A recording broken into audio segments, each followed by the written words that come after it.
দাম বাড়লেও ভোগান্তি কমেনি পাম্পগুলোতে, নির্বিঘ্ন সরবরাহ চান ক্ষুব্ধ গ্রাহকরা। যদি 20 টাকাই বাড়তি হয় তাহলে আমি এই রাত চারটার সময় আসবো কেন?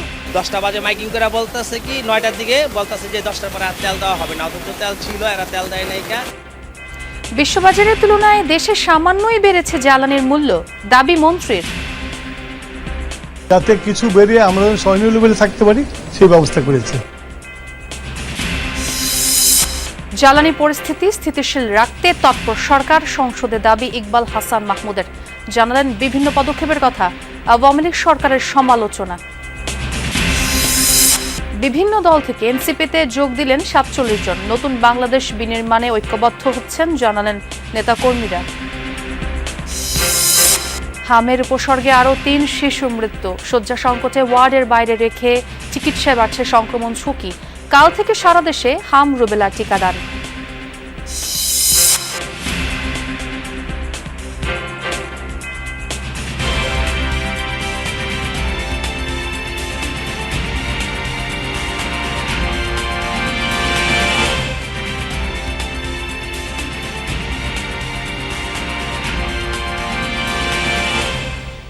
আমন্ত্রণ যমুনা নিউজে, সঙ্গে আছে আমি ছোঁয়া খন্দকার। আর এতক্ষণ শিরোনাম দেখছিলেন। জ্বালানি তেলের দাম বাড়ানোর পরেও ভোগান্তি কমেনি তেলের পাম্পগুলোতে। সপ্তাহের প্রথম কর্মদিবসে রাজধানীর প্রতিটি ফিলিং স্টেশনে আগের মতোই লম্বা লাইন। রাতভর অপেক্ষার পর সকাল থেকে নতুন দামে তেল কিনছেন চালকরা। আবার সরবরাহ না থাকায় অনেক পাম্প বন্ধ। ফিলিং স্টেশন মালিকরা বলছেন, সরবরাহ ঠিক থাকলে কমতে পারে যানবাহনের সারি। বিশ্ববাজারে দাম বাড়ার প্রভাবেই নতুন করে জ্বালানি তেলের মূল্য নির্ধারণ করা হয়েছে বলে জানিয়েছে সরকার। শনিবার রাত 12টার পর থেকে কার্যকর হওয়া এই দামে ডিজেল 115 টাকা, কেরোসিন 130 টাকা, পেট্রোল 135 টাকা এবং অকটেন 140 টাকা লিটার নির্ধারণ করা হয়েছে। ভোক্তাদের সংখ্যা এই বাড়তি দাম শুধু পাম্পে সীমাবদ্ধ থাকবে না, এর প্রভাব পড়বে পরিবহন ভাড়া, কৃষি উৎপাদন ব্যয় এবং নিত্য পণ্যের বাজারেও। 20 টাকা বাড়ছে, আমরা চাই যে 20 টাকা বাড়লেও যেন আমাদের সফল হয় এবং লাইনটা যেন না হয়, তা আমরা সেই জিনিসটা দেখতেছি না। আমি কালকে ভাইকে পাঠাইছি রাত 10টায়। ভাই সারা রাত এখানে থাকছে বাইক নিয়ে। আমি আবার সকালে আসছি 6টায়। আসলে আমি এখন এখানে আসি, এখন তেল পাই নাই। ছেলেদেরকে স্কুল আর বাকি কাজগুলো করতে পারবো না, মানে লাইনে দাঁড়িয়ে আমার টাকা শেষ। এই মুহূর্তে রাজধানীর পরিবাগ পেট্রোল পাম্পে আছেন সহকর্মী রিয়াজ রায়হান, তার সঙ্গে কথা বলতে চাই। রিয়াজ, এখনই কি পাম্পগুলোর রেশনিং পদ্ধতি মানা হচ্ছে এবং এই যে দাম বৃদ্ধি করা হলো, এই ব্যাপারে গ্রাহকরা কি বলছেন? আমি আছি আসাদ গেট তালুকদার ফিলিং স্টেশনে, যেটি আপনি নিশ্চয়ই দেখাচ্ছিলেন এতক্ষণ, যেখানে তেল দিচ্ছিল, মূলত গ্রাহকরা তেল দিচ্ছিলেন বা জ্বালানি নিচ্ছিলেন। এখন বরং দেখাতে চাই জ্বালানি নেওয়া বন্ধ যে ফিলিং স্টেশন রয়েছে সেটি। আপনি দেখতে পাচ্ছেন এখানে দীর্ঘ কয়েক ঘন্টা ধরে অপেক্ষা করছেন অনেক গ্রাহক। তারা এসেছেন মোটরসাইকেল এবং ব্যক্তিগত গাড়ি সহ বিভিন্ন যানবাহন নিয়ে, কিন্তু এখনও দেওয়া শুরু হয়নি। যদিও এই পাম্পটিতে বলা হচ্ছে সন্ধ্যা 6টার পর যখন জ্বালানি আসবে সেই তারপর চাহিদা মতো তাদের জ্বালানি দেওয়া হবে। তবে রেশনিংয়ের কথা যেটি বলছেন সেটি এখনও বলবৎ রয়েছে। যাদের ফুল কার্ড রয়েছে তারা 1000 টাকা পর্যন্ত নিতে পারবেন মোটরসাইকেলে, এবং যাদের ফুল কার্ড নেই তারা 500 টাকা পর্যন্ত মোটরসাইকেলে নিতে পারবেন। এছাড়া কেউ কারো 20 লিটার, কারো 15 লিটার বা কারো 5000 টাকা পর্যন্ত 5000 টাকা পর্যন্ত লিমিট বেঁধে দিয়েছে বা সীমা বেঁধে দিয়েছে সরকার থেকে, এবং সেই অনুযায়ী তারা নিতে পারবেন। আমরা একটু দেখাতে চাই, দীর্ঘ লাইনটি দেখাতে চাই। ওই যে সামনে যে লাইনটি দেখতে পাচ্ছেন, এটি একেবারেই আমরা যদি দেখি যে গণভবন থেকে শুরু করে চন্দ্রবাগ জিয়া উদ্যানে যেটি রাস্তাটি রয়েছে সেই জিয়া উদ্যানের অর্ধেক পর্যন্ত গিয়ে পৌঁছেছে, ঠিক আছে। এবং এটির পাশাপাশি আমরা উল্টো দিকে দেখাই সেখানে তারা দিচ্ছেন এবং সকাল থেকে তারা যারা দিচ্ছেন তারা যদি বলছেন যে জ্বালানি থাকা সাপেক্ষে রাত 12টার দিকে তাদের ফিলিং স্টেশন সেটি চলবে, এবং সেইখানে সরকার যে বিচার সীমা রয়েছে সেই সীমা অনুযায়ী তারা গ্রাহকদের জ্বালানি নিতে পারবে। তবে যা গ্রাহকদের একটি অভিযোগ রয়েছে, যেহেতু এই যে সংকট, অর্থাৎ ইসরায়েল, আমেরিকা এবং ইরান ত্রিপাক্ষিক যে যুদ্ধ, সেই যুদ্ধের সংকট যখন শুরু হয় তখন যখন গ্রাহকরা বলছিলেন যে জ্বালানি তেলের মূল্য বৃদ্ধি হবে, অর্থাৎ সেই সংখ্যা থেকেই তারা মূলত অনেকেই বলছেন যে তারা প্যানিক বাইং বলতে যদি বোঝানো হয়, অর্থাৎ ভয়ে তারা অধিক পরিমাণে জ্বালানি তেল জ্বালানি সংগ্রহ করেছেন এবং তারপরে মূলত দীর্ঘ লাইন তৈরি হয়েছে জ্বালানি ফিলিং স্টেশনগুলোতে এবং তারপরে এই সংকটের শুরু এবং সেই যে লাইন শুরু হলো প্রায় 1 মাসের বেশি সময় ধরে সেই লাইনটি আর কমেনি এবং অনেকেই বলছেন যে পরিমাণ তেল জ্বালানি মজুদ রয়েছে প্রায় কাছাকাছি পরিমাণ অবৈধ মজুদদার থেকে উদ্ধার করা হয়েছে বা অবৈধ মজুদ হয়েছে বা পাচার হয়েছে সেই সংখ্যাও করেছেন যারা গ্রাহক করেছেন তারা। আর এই যে সংখ্যা সেই সংখ্যাটি একেবারে খুব বেশি যে অমূলক তাও নয়, কারণ এরই মধ্যে যে পরিমাণ জ্বালানি উদ্ধার করা হয়েছে অবৈধ মজুদদারের কাছ থেকে, সুতরাং সেই সংখ্যাটিকে আরও বাড়িয়ে তুলেছে।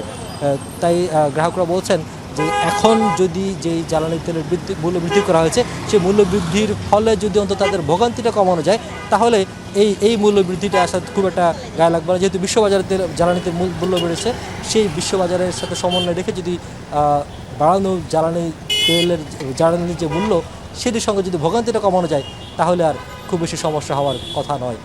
অনেক ধন্যবাদ রিয়াজ, আসাদ গেটের খবর আমাদের জানানোর জন্য। বিশ্ববাজারের তুলনায় দেশে সামান্যই বাড়ানো হয়েছে জ্বালানি তেলের দাম, এমন দাবি করেছেন জ্বালানি মন্ত্রী ইকবাল হাসান মাহমুদ টুকু।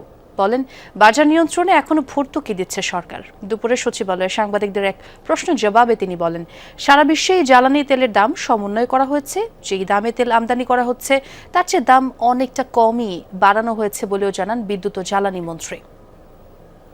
সারা বিশ্ব তাদের তেলের দাম অ্যাডজাস্ট করেছে, এমনকি আমেরিকাও $5 বাড়াই দিচ্ছে। যে স্টক তৈরি করেছে তার যে দাম পড়েছে সেই দামের থেকে নিচে আমরা এখন প্রাইস অ্যাডজাস্টমেন্ট করছি।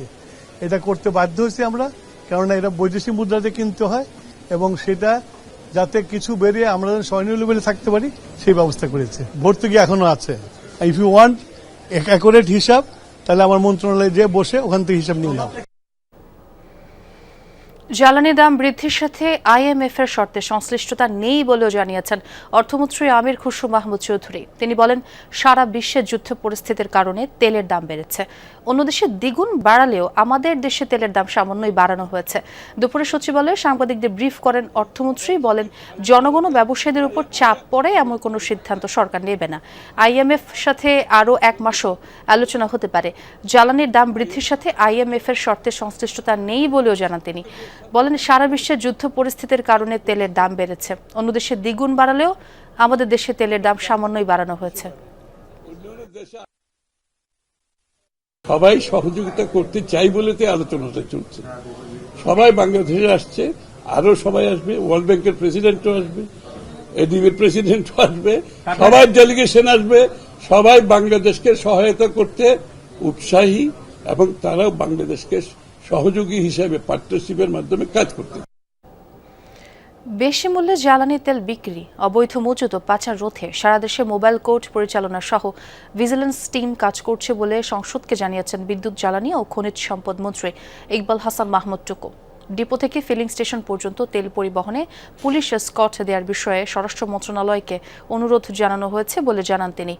নৌপথ ও সীমান্তবর্তী এলাকায় আইনশৃঙ্খলা বাহিনীর টহল জোরদার করা হয়েছে বলেও জানান মন্ত্রী। জ্বালানি পরিস্থিতিতে কি কি ব্যবস্থা নেওয়া হয়েছে এমন প্রশ্নে মন্ত্রী আরও জানান, এরই মধ্যে জেলা পর্যায়ে ফুয়েল পাস চালু করা হয়েছে। রাজধানীর 7টি ফিলিং স্টেশনে পরীক্ষামূলকভাবে চালু করা ফুয়েল পাস অ্যাপে ব্যাপক সাড়া পাওয়া গেছে বলে সংসদে দাবি করেন জ্বালানি মন্ত্রী। সংসদ অধিবেশনের প্রশ্ন জিজ্ঞাসা উত্তর পর্বে লিখিত আকারে এসব কথা জানান তিনি। আরও বলেন, আওয়ামী লীগ সরকার বিশেষ আইনের ব্যবহার করে দরপত্র ছাড়া বিদ্যুৎ কেন্দ্র অনুমোদন দিয়ে দলীয় আর আত্মীয় স্বজনকে সুযোগ দিত। এর ফলে অন্যায্যভাবে বিদ্যুতের দাম বৃদ্ধি ও ক্যাপাসিটি চার্জ নির্ধারণের সুযোগ দেওয়া হয়েছিল। এরপর জরুরি জনগুরুত্বপূর্ণ বিষয়ে মনোযোগ আকর্ষণ ও নোটিশের উপর আলোচনা করছেন সংসদ সদস্যরা। ব্রাহ্মণবাড়িয়া তিতাস গ্যাস ক্ষেত্রের 31 নম্বর কূপের খনন কাজ সফলভাবে সম্পন্ন হলে জাতীয় গ্রিডে দৈনিক প্রায় 15 মিলিয়ন ঘনফুট গ্যাস যুক্ত হবে, এমনটাই জানিয়েছেন পেট্রো বাংলার পরিচালক AKM মিজানুর রহমান। সকালে ব্রাহ্মণবাড়িয়ার বুধল এলাকায় তিতাস গ্যাস ফিল্ডের 31 নম্বর কূপ খনন কাজের উদ্বোধন শেষে তিনি এসব কথা বলেন। তিনি আরও বলেন, জাতীয় গ্রিডে দৈনিক 15 মিলিয়ন ঘনফুট গ্যাস যুক্ত হলে দেশের জ্বালানি চাহিদা পূরণে গুরুত্বপূর্ণ ভূমিকা রাখবে। এ সময় প্রকল্প সংশ্লিষ্টরা জানান, নির্ধারিত 210 দিনের মধ্যে কূপটির খনন কাজ সম্পন্ন করার লক্ষ্য নির্ধারণ করা হয়েছে। কূপটির গভীরতা হবে প্রায় 5600 মিটার, যা দেশের অন্যতম গভীরতম কূপ হিসেবে বিবেচিত হচ্ছে। এই প্রকল্পের খনন ব্যয় ধরা হয়েছে প্রায় 594 কোটি 25 লাখ টাকা।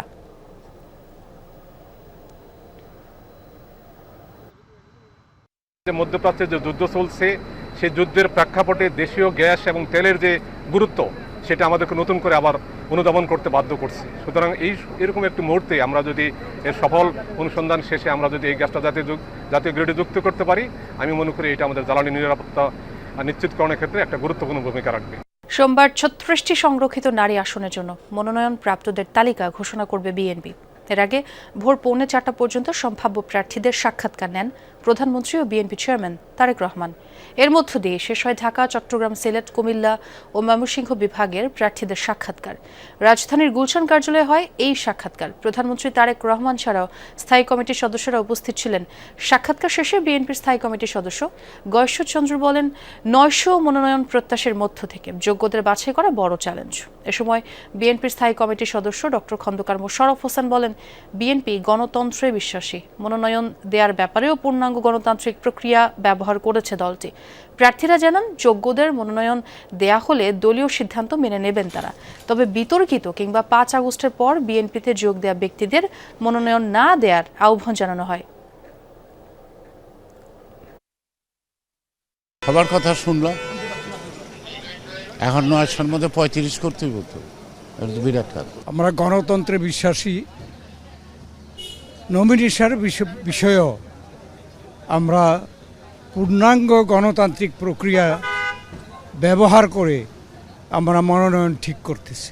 মাননীয় প্রধানমন্ত্রীর সবার চাইতে তার বেশি ধৈর্য, এবং তিনি যে ধরনের তার ধৈর্যের মাধ্যমে সবার সাথে যেই আন্তরিকতা দেখিয়েছেন, আমরা আসলেই খুবই খুশি। বর্ষা মৌসুম সামনে রেখে অতি প্লাবন ও বন্যার শঙ্কা রয়েছে বলে জানিয়েছেন পানি সম্পদ মন্ত্রী মোহাম্মদ শহীদ উদ্দিন চৌধুরী অ্যানি। এসব মোকাবেলা ও নদী ভাঙন রোধে সরকারের প্রস্তুতি নিয়ে প্রধানমন্ত্রী তারেক রহমানের সাথে আলোচনা হয়েছে বলে জানান তিনি। দুপুরে সচিবালয়ে প্রধানমন্ত্রীর সভাপতিত্বে পানি সম্পদ ব্যবস্থাপনা বিষয়ক সভা অনুষ্ঠিত হয়। সভা শেষে মন্ত্রী জানান, পানি সম্পদ মন্ত্রণালয়ের 180 দিনের কর্মসূচি নিয়ে প্রধানমন্ত্রীর সাথে আলোচনা হয়েছে। খাল খনন কর্মসূচিতে যোগ দিতে 27 এপ্রিল যশোর এবং 2 মে সিলেটে যাবেন তারেক রহমান। এ সময় সভায় পানি সম্পদ প্রতিমন্ত্রী ফরহাদ হোসেন আজাদ ও পানি বিশেষজ্ঞ আইনুন নিশাত উপস্থিত ছিলেন।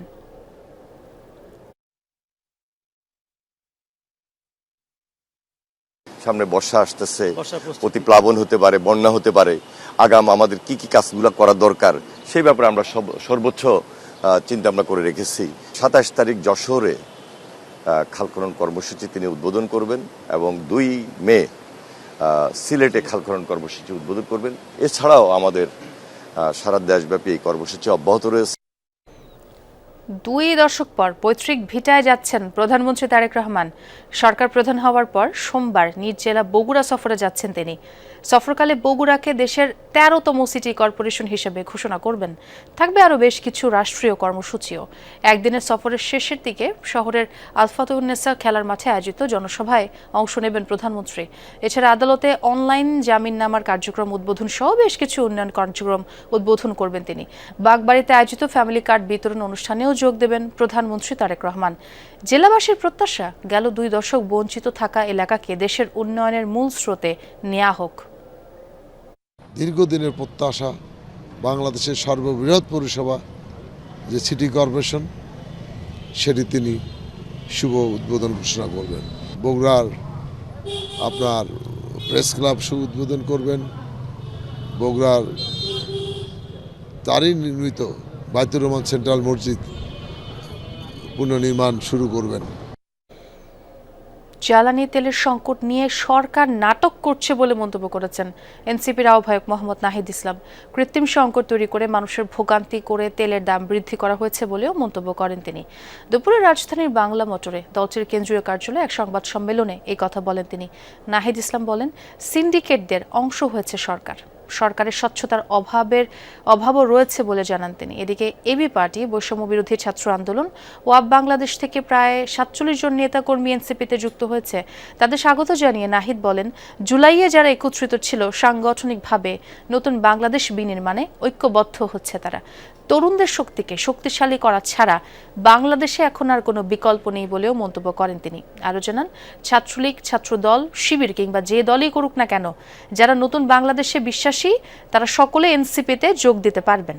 তেলে লাইনে দাঁড়ানোর থেকে দাম বেশি হলেও সে কিনতে আগ্রহী, এরকম একটা মনস্তত্ত্ব পরিবেশ তৈরি করে তারপরে দামটা আসলে বৃদ্ধি করা হলো। পুরাটাই পরিকল্পিতভাবে করা হয়েছে, সিন্ডিকেটরা এটা করেছে এবং সরকারের প্রশ্রয়, সরকারের অংশগ্রহণ না থাকলে এটা আসলে সম্ভব হতো না। তার সাবেক পরিচয় এটা আমাদের কাছে মুখ্য নয়। আজকে থেকে যখন কেউ এনসিপিতে আসবে, সে এনসিপির সংগঠক, এনসিপির নেতাকর্মী হিসেবে কাজ করবে।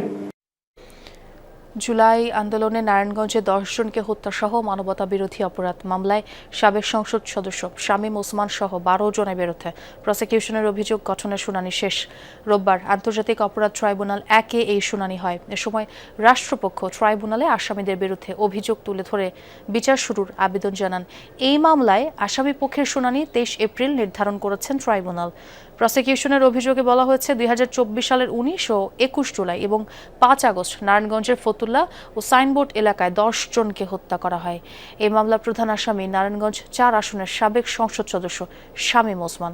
এছাড়া আসামির তালিকায় তার ছেলে অয়ন ওসমান এবং ভাতিজা আজমেরি ওসমানও রয়েছেন। রাজশাহী, ময়মনসিংহ এবং কুমিল্লায় হাম ও উপসর্গ নিয়ে আরও 3 শিশু মৃত্যু হয়েছে। এ রোগে আক্রান্ত এবং মৃত্যুর সংখ্যা বাড়তে থাকায় উদ্বিগ্ন অভিভাবকরা। গত 24 ঘন্টায় রাজশাহী মেডিকেলে হামের উপসর্গ নিয়ে ভর্তি হয়েছে 10 জন। চিকিৎসা শেষে বাড়ি ফিরেছে 26 জন। এই সময়ে ময়মনসিংহ মেডিকেলে নতুন রোগী ভর্তি হয়েছে 34 জন। এছাড়া 24 ঘন্টায় কুমিল্লা মেডিকেলে নতুন রোগী ভর্তি হয়েছে 50 জন। সিলেট, চট্টগ্রাম, বরিশাল, রংপুর ও খুলনা বিভাগেও ক্রমেই বাড়ছে হামে আক্রান্তদের সংখ্যা। বিভিন্ন জেলা সদর হাসপাতালগুলোতে শয্যা সংকট দেখা দিয়েছে। কিছু কিছু জায়গায় ওয়ার্ডের বাইরে রেখেও চিকিৎসা দেওয়া হচ্ছে রোগীদের। এতে সংক্রমণ ঝুঁকি আরও বাড়ছে। এদিকে দেশের 4 সিটি কর্পোরেশন এবং 30 উপজেলায় চলছে হামের বিশেষ টিকাদান কর্মসূচি। ডাক্তার দেখাই এখানে ভর্তি করাইছি। এখন তো রোগীর অনেক চাপ, এখানে জায়গা নাই, অনেক কষ্ট হইতেছে, গরম পড়তেছে। বাচ্চা করে নিয়ে তো আমরা মারাই অসুস্থ হয়ে যেতেছি, বাচ্চা অসুস্থ করতে যায়। প্রচুর পরিমাণ রোগী, এখানে সিট নেই গা, এই কারণে আমরা ফ্লোরের ভিতরে একটার ভিতরে 2-3টা করে রোগী আছে। হাম শনাক্তে দেরি ও কয়েক সপ্তাহের চিকিৎসা খরচ ও ভোগান্তি বাড়ছে অভিভাবকদের। বেশিরভাগ ক্ষেত্রে আক্রান্ত হচ্ছে ভাই বোন, খেলার সাথীরা। চিকিৎসকরা বলছেন শিশুদের টিকাদানের শতকরা হার কমে যাওয়ায় সংক্রমণ বেশি এই বছর।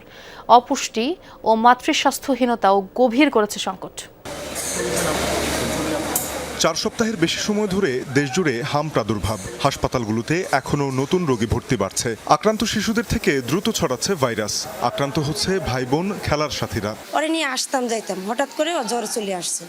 তারপর 2 নম্বর শিশু মেডিকেলে দেখাইছি, ওই জায়গায় বলছে রক্তে ভাইরাস আছে, কিন্তু আসলে কি সে থেকে রোগ ধরা পড়তেছে না। বিভিন্ন জায়গায় ডাক্তার দেখাইছি, কমিটলা যাইয়া ধরা পড়ছে যে ওর শরীরে হাম উঠছে। বিকালে গেছি বাসায়, তো রাত থেকে আবার ও অসুস্থ, তো বাসায় 4 দিন রাখছি। রাখার পরে দেখি যে না, পোলা কন্ডিশন অনেক খারাপ। উচ্চমাত্রার জ্বর, কাশি, ফুসকুড়ি, মুখে ঘা নিয়ে শিশুদের পরিচর্যায় বাবা মায়ের বাড়তি সতর্কতা। ঢাকার ডিএনসিসি ডেডিকেটেড হাসপাতালে অনেকেই জানান উপসর্গ নিয়ে কয়েকটি হাসপাতাল ঘুরে শনাক্ত করতে পেরেছেন হাম। লম্বা সময় চিকিৎসায় অতিরিক্ত খরচ ও ভোগান্তি পোহাতে হয়েছে ঢাকার বাইরে থেকে আসা রোগীদের। খরচ তো অনেক, কাকানোরা করছে, এটাও কিনতে হয়েছে। তারপরে স্যালাইন যে দিছিল, ওই যে পাইপটা, ওইটাও কিনা হয়েছে। মানে দরকারি যা জিনিস আর কি কিনা হয়েছে। এই জায়গায় যে খরচটা হইতাছে এর চেয়ে বেশি দেশে আমরা গ্রামে করছি। একটার পর একটা ওষুধ লিখতেছিল আর আমরা ঠাকুরে আন্না মানে ঠাকুরে দিছি, হেরা করতেছিল। সর্বশেষ ওষুধ আমি রেল স্টেশন একটা হাসপাতাল থেকে নিয়ে আসছি। ওখানে আমার প্রায় 1500 টাকার মতো ওষুধ নিচ্ছে। কিন্তু পরের দিন আমি আরেকটা ফার্মেসিতে ওষুধের দাম যাচাই করার জন্য গেছিলাম। ওষুধগুলো আমাকে দেওয়ার জন্য বলছিলেন। সর্বশেষ উনি আমাকে বিল করছেন শুধুমাত্র 560 টাকা। বিশেষায়িত হাসপাতালটিতে মার্চের পর থেকে 1800-র বেশি হাম রোগী চিকিৎসা নিয়েছেন। চিকিৎসকরা বলছেন দেশে হামের টিকা সুরক্ষা বলয় পরিস্থিতি ভয়াবহ রূপ নিয়েছে। 95% বাচ্চাকে যদি আমরা টিকা দিয়ে থাকি, তাহলে বাকি 5% বাচ্চা যদি টিকা নাও দেওয়া হয়, তাহলেও তাদের মধ্যে হাম ভাইরাসটা ছড়াতে পারবে না। এখন যেহেতু ব্যারিয়ারটা ব্রেক হয়ে গেছে, এখন তাদের কাছে এখন জিনিসটা পুরোপুরি ছড়িয়ে যাচ্ছে হাম ভাইরাসটা।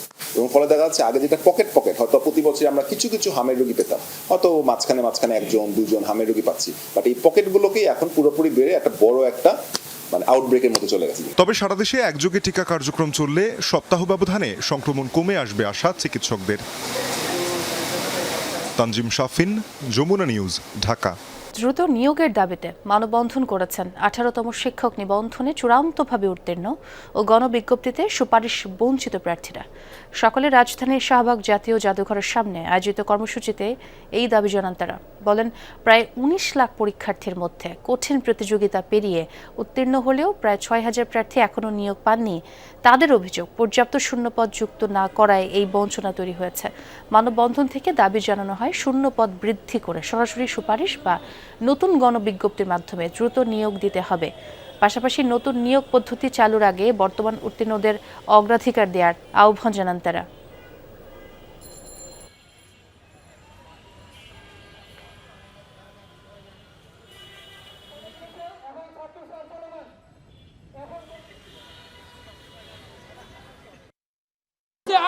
শিক্ষক নিবন্ধনের যারা চূড়ান্তভাবে উত্তীর্ণ হয়েছে তাদের সকলকে দ্রুততম সময়ের মধ্যে নিয়োগ দিতে হবে।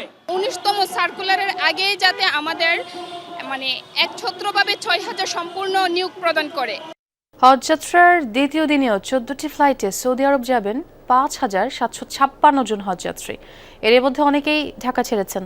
রওনা হওয়ার আগে ইমিগ্রেশন, ঠিক সময়ে ফ্লাইট ও ভিসা জটিলতা না থাকায় মুসল্লিদের মাঝে রয়েছে স্বস্তি। হজ ক্যাম্পে কিছু ছোটখাটো সমস্যা থাকলেও সেগুলো দ্রুতই সমাধানের কথা জানিয়েছে হজ অফিস। সন্তানরা প্রতিষ্ঠিত, তাই নির্ভার দম্পতি নুরি আলম ও নাজমা সুলতানা জীবন সায়ান্নে বহুদিনের আকাঙ্ক্ষা পবিত্র হজ পালন, সেই সুযোগ হয়েছে এবার। আলহামদুলিল্লাহ, অনেক শুকরিয়া আল্লাহর কাছে, খুব ভালোভাবে যাচ্ছি। পবিত্র হজ উদযাপন করার জন্য যাচ্ছি। আল্লাহ পাক যেন আমাদের হজটা কবুল করেন। শুকরিয়া আল্লাহর দরবারে, অনেক অনেক যে আল্লাহ আমাদের নিচ্ছেন। শুকরিয়া, খুব ভালো লাগছে, আলহামদুলিল্লাহ। এই দম্পতির মতো রাজধানীর আশকোনা হজ ক্যাম্পে হাজারো হজ যাত্রী। সৌদি আরবের বিমান ধরার আগে কেউ নিচ্ছেন বিশ্রাম, কেউ শেষ বিদায় জানাচ্ছেন প্রিয়জনকে, কেউ আবার ইমিগ্রেশনে পার করছেন ব্যস্ত সময়। হজযাত্রীরা জানালেন, এবার এখনও ফ্লাইট বিলম্ব এবং ভিসা জটিলতা হয়নি। বিমানে ওঠার আগেই ইমিগ্রেশন হয়ে যাওয়ায় স্বস্তি সবার মাঝে। তুলনামূলক মনে হচ্ছে যে ম্যানেজমেন্ট আগের চেয়ে অনেক ভালো হয়েছে। কোনো অসুবিধা নেই, আল্লাহর রহমতে সবকিছু মিলে ভালো ইনশাল্লাহ। না, এখন পর্যন্ত সবকিছু মোটামুটি ভালো আছে, কোনো ধরনের কোনো সমস্যা আসলে এখন পর্যন্ত ফেস করিনি। তবে হজ ক্যাম্পের কিছু ব্যবস্থাপনা নিয়ে অসন্তোষ আছে হজ যাত্রীদের মাঝে। এখানে খাবারের যে মানটা ওটা একবারে খুবই নিম্নমানের, দামটাও খুব লিমিটের বাইরে, অনেক দাম। খাবারের দাম বেশি রাখে ওনারা, আর খাবার নিয়ে অনেক বেশি ভোগান্তি করতে হয়। পরিবেশ ভালো আছে, কিন্তু একটু মশাই ধরছে, আমাকে মশা কামড়াচ্ছে, কালো কালো কালো কালো মশা, তো এই মশাই ধরছে। আর এমনি কোনো অসুবিধা হয় নাই। টয়লেট ওয়াশরুমগুলো আরও বেশি ভালো পরিচ্ছন্ন হলে ভালো হয়। এসব বিষয়ে দ্রুত ব্যবস্থা নেওয়া সহ সবকিছু নির্বিঘ্নে করতে চেষ্টার ত্রুটি নেই বলে জানান হজ পরিচালক। আমাদের আসলে প্রথম প্রায়োরিটি হচ্ছে যে আল্লাহর মেহমান, তাদের সন্তুষ্টি বিধানটাকে আমরা নিশ্চিত করব। এর জন্য যা যা করণীয় ইনশাল্লাহ আমরা করব। আরও কীভাবে আসলে কাজ করলে মশাটা থেকে সম্পূর্ণরূপে আমাদের হজ যাত্রীদেরকে নিরাপদ রাখা যায় সেটা আমরা আসলে চেষ্টা করছি। হজের ফ্লাইট কার্যক্রম চলবে আগামী 21 মে পর্যন্ত। ফয়সাল মাহমুদ, যমুনা নিউজ, ঢাকা। দর্শক, এ ছিল যমুনা নিউজে।